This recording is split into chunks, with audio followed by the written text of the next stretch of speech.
दोस्तों, हमारे शास्त्रों में लिखा है, जैसा खाओगे अन्न वैसा होगा मन। क्या मांस, मछली और अंडा खाना पाप है?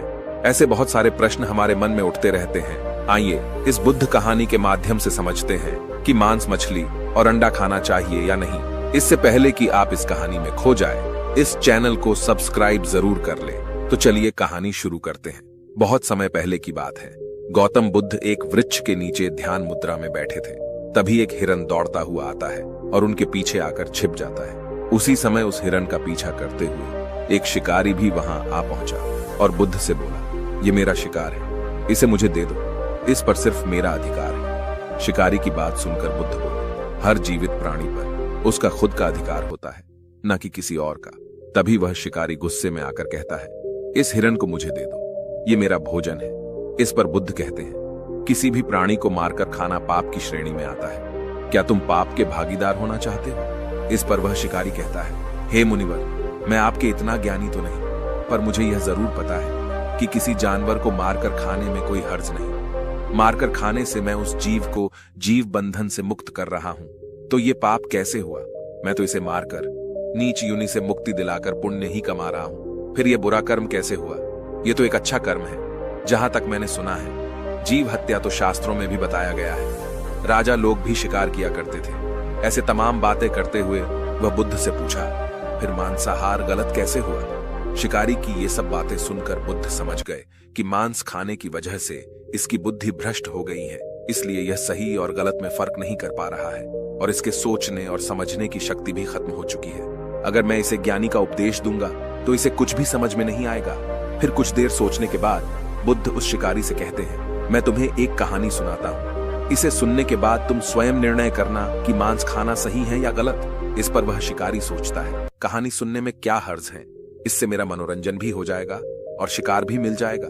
वह शिकारी बुद्ध से कहता है, ठीक है, मैं कहानी सुनने को तैयार हूं। गौतम बुद्ध कहानी सुनाना आरंभ करते हैं। बहुत समय पहले की बात है। एक नगर में अकाल पड़ने की समस्या खड़ी हो गई, तो अनाज की पैदावार कम हो गई। राजा को चिंता हुई कि यदि इस समस्या का शीघ्र निदान नहीं किया गया तो अनाज भंडार भी खत्म हो जाएगा, जिससे और भी भारी संकट पैदा हो जाएगी। इस समस्या के समाधान के लिए राजा ने राज्यसभा की बैठक बुलवाई और सभी से पूछा, नगर में अकाल की समस्या खड़ी हो गई है और अनाज भंडार भी खत्म होने वाला है। इस समस्या को सुलझाने के लिए मैंने आप लोगों को बुलाया है।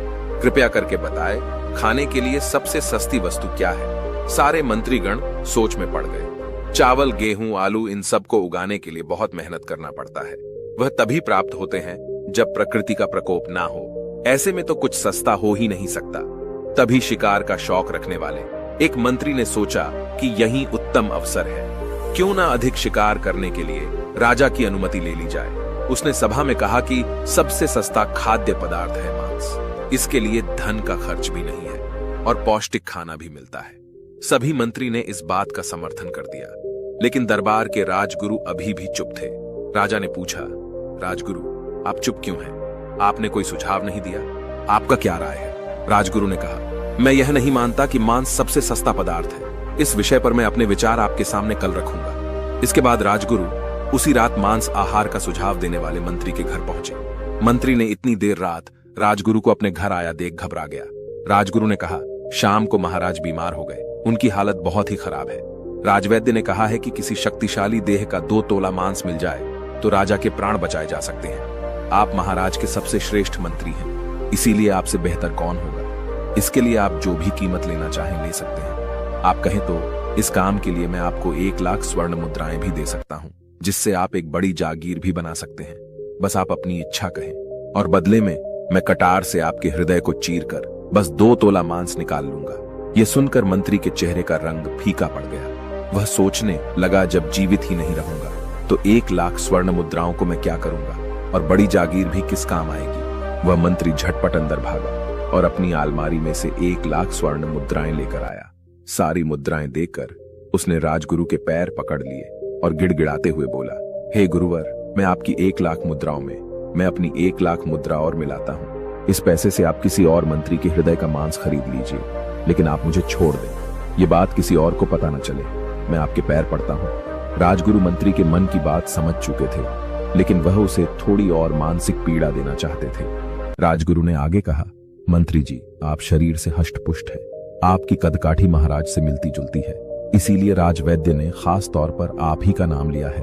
आपके दान से हमारे राजा की जिंदगी बच सकती है। आप कहे तो मैं आपको राजगुरु का पद देने को तैयार हूँ। और मैं खुद आपका कर्मचारी बनकर रहूंगा, पर आप हमारे राजा को बचा लीजिए। मंत्री अपने आप को फंसता हुआ देख वह तुरंत राजगुरु के पैरों में गिर गया और उनसे विनती की, हे गुरुवर, मैं इसके योग्य नहीं हूं। जब प्राण ही नहीं रहेंगे तो राजगुरु पद का या राजा का सिंहासन भी मिल जाए तो मैं उसका क्या करूंगा। आप चाहे तो मेरा सब कुछ ले ले, पर मेरे प्राण ना ले। मैं अपना ये भवन और सारा धन आपको सौंपता हूँ। रातों रात मैं यहाँ से कहीं और चला जाऊंगा। इतना कहकर वह अपने घोड़े की ओर भागा और जैसे ही अपने घोड़े के पास गया, राजगुरु ने पीछे से आवाज लगाई, अपने पीछे तुम अपने परिवार को भी छोड़े जा रहे हो। मंत्री बोला, मेरे प्राण से प्रिय कुछ भी नहीं है। जब जीवन ही नहीं रहेगा तो परिवार का क्या करूंगा। जीवन रहा तो ऐसे ही सुखी रह लूंगा। इतना कहकर घोड़े पर छलांग लगाकर बैठ गया। वह अभी चलने को ही था कि राजगुरु ने घोड़े की लगाम पकड़ ली और बोले, भागने की जरूरत नहीं है, आप आराम से घर पर ही रहे। मैं किसी और का मांस लेने का प्रयास करता हूं। ये कहकर राजगुरु वहां से चले गए। राजगुरु के वहां से जाने पर मंत्री के जान में जान आई, परंतु बेचैनी बनी रही। वह रात भर सो नहीं सका। मुद्राएं लेकर राजगुरु बारी बारी से सभी मंत्री के घर पहुंचे और सभी से राजा के लिए हृदय का 2 तोला मांस मांगा, परंतु कोई भी राजी नहीं हुआ। सभी ने अपने बचाव के लिए राजगुरु को 1 लाख से 5 लाख मुद्राएं तक दे दी। इस प्रकार राजगुरु ने एक ही रात में करोड़ों स्वर्ण मुद्राएं जमा कर ली। फिर सुबह होने से पहले ही अपने महल में पहुंच गए। अगले दिन राज्यसभा में सभी मंत्री समय से पहले ही पहुंच गए। सभी यह जानना चाहते थे कि राजा स्वस्थ है कि नहीं, लेकिन किसी ने भी एक दूसरे से बात नहीं की। सबको राजवैद्य का इंतजार था, उनसे ही उन्हें कुछ सूचना मिल सकती थी। राजगुरु ने सैनिकों को पहले से आज्ञा दे रखी थी कि जब तक महाराज राज्यसभा में न आ जाए तब तक किसी भी मंत्री को महल से बाहर जाने की आज्ञा नहीं है। कुछ समय बाद राजा आए और अपने सिंहासन पर आकर बैठ गए। सभी मंत्रियों ने देखा कि राजा तो बिल्कुल स्वस्थ हैं, उन्हें तो कुछ हुआ ही नहीं है। सभी मंत्री समझ गए कि राजगुरु ने उनसे झूठ बोला है। हर मंत्री के मन में यही विचार चल रहा था, पर किसी ने भी एक दूसरे से बात नहीं की। तभी राजगुरु ने राजा के समक्ष 1 करोड़ स्वर्ण मुद्राएं रख दी। राजा ने पूछा, ये स्वर्ण मुद्राएं किसके लिए हैं और कहां से आई? राजगुरु ने कहा, 2 तोले मांस के लिए इतनी धनराशि जुटाई है, पर मांस नहीं मिला। अपनी जान बचाने के लिए मंत्रियों ने यह मुद्राएं दी हैं। अब आप यह विचार कीजिए, मांस कितना सस्ता है। राजा को बात समझ में आ गई। उन्होंने प्रजा को अधिक परिश्रम करने का निवेदन किया और राजा के अनाज भंडार में से अनाज निकालकर प्रजा को दिया गया। राजा ने पौष्टिक सब्जियों की खेती करने का आदेश दिया और वह 1 करोड़ स्वर्ण मुद्राएं जनता में बांट दी गई ताकि वह अच्छे से खेती कर सके। कुछ समय बाद मौसम अनुकूल हुआ और खेत लहलहाने लगे। इस प्रकार उस नगर में अकाल का संकट दूर हो गया। बुद्ध से यह ज्ञान पाकर शिकारी परिपूर्ण हो गया और उसे आत्मज्ञान हो गया कि महानता जीवन लेने में नहीं बल्कि जीवन देने में है। शिकारी बुद्ध के चरणों में नतमस्तक हो गया और उन्हें इस आत्मज्ञान के लिए धन्यवाद दिया। दोस्तों, हमें इस कहानी से सीख मिलती है कि महानता जीवन लेने में नहीं बल्कि जीवन देने में है। जैसे हम इंसानों को अपना जीवन प्रिय होता है, वैसे ही जानवरों को भी अपना जीवन प्रिय होता है। अगर हम इंसानों को थोड़ी सी भी तकलीफ होती है तो हम रोने लगते हैं। जरा सोचिए उन बेजुबान जानवरों के बारे में जिन्हें बेदर्दी से काटा जाता है, तो उन्हें कितना दर्द होता होगा। प्रकृति ने हमें खाने के लिए कितना कुछ दिया है, जिससे हमारे शरीर की सारी जरूरतें पूरी हो सकती हैं। लेकिन आजकल लोगों को बहाना मिल गया है कि शाकाहारी भोजन से हमें प्रोटीन नहीं मिलता और अपने जीभ के स्वाद के लिए मासूम जानवरों की बलि चढ़ा दी जाती है, केवल इसलिए कि वह बेजुबान जानवर इंसानों से कमजोर होते हैं। अगर आप किसी इंसान की जान ले लीजिए तो पूरे देश में कोहराम मच जाता है। लेकिन हम इंसानों के नजर में इन जानवरों के प्राण की कोई अहमियत नहीं है। हमें यह समझ लेना चाहिए कि ये पृथ्वी जितनी हमारी है उतना ही जानवरों की भी है। जब ये प्रकृति हम में भेदभाव नहीं करती और समान रूप से हमें हवा, पानी और प्रकाश देती है, तो हम इंसानों को भी कोई हक नहीं है कि हम इन जानवरों की जान लें। दोस्तों, आप ना ही नास्तिक बनो और ना ही आस्तिक बनो, आप केवल वास्तविक बनो। प्रकृति ने हमें बुद्धि दी है।